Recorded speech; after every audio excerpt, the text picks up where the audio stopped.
Imagine writing a check for a new roof and waiting weeks, only to realize nobody's calling you and nobody's showing up. Unfortunately, stories like this happen more often than homeowners think. I can remember half a dozen, at least, over my 30 years. Recently, Connecticut officials investigated a contractor after multiple homeowners made similar complaints. Today, we'll walk through what happened and, more importantly, how you can avoid finding yourself in the same situation.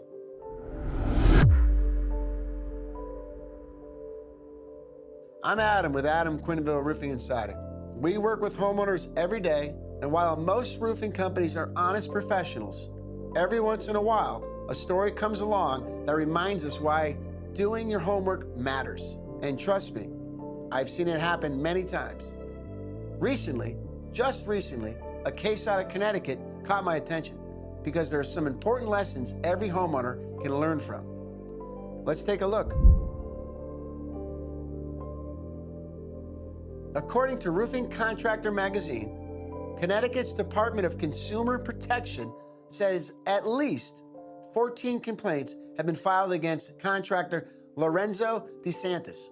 Homeowners from Watertown, Rocky Hill, Wethersfield, and the Hartford area allege they paid deposits for the roofing work that was never completed. According to the report, some jobs were never started at all. These are allegations reported by Roofing Contractor magazine and Connecticut officials, and I don't know all the facts beyond those reports. But I know firsthand of things like this happening in my 30 years of being in business. Regardless of how things ultimately play out, there are lessons homeowners can take away. The first red flag, expired registration.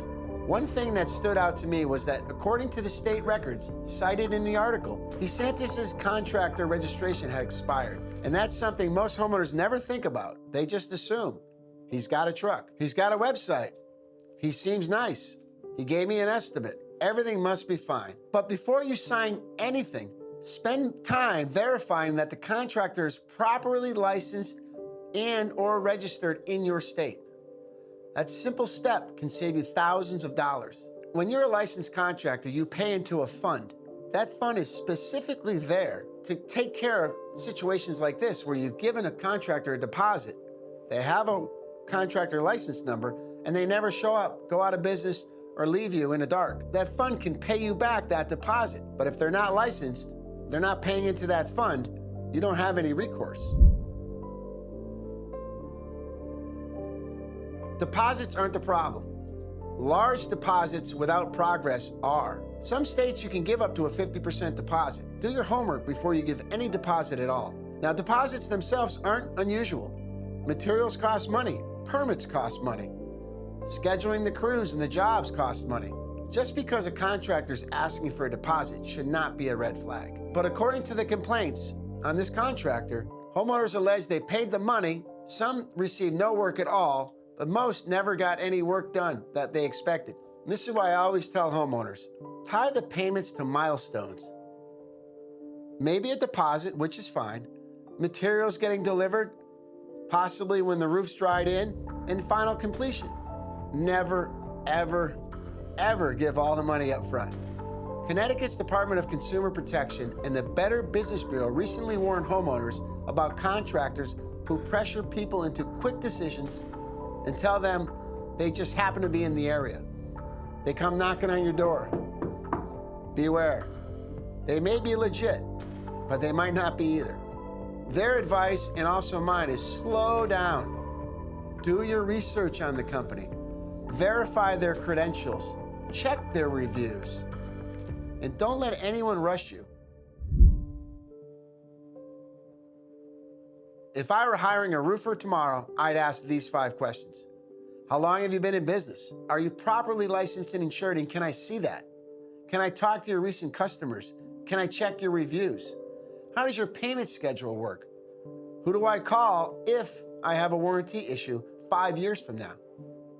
Because you're not just buying the shingles and everything that goes underneath. You're buying trust.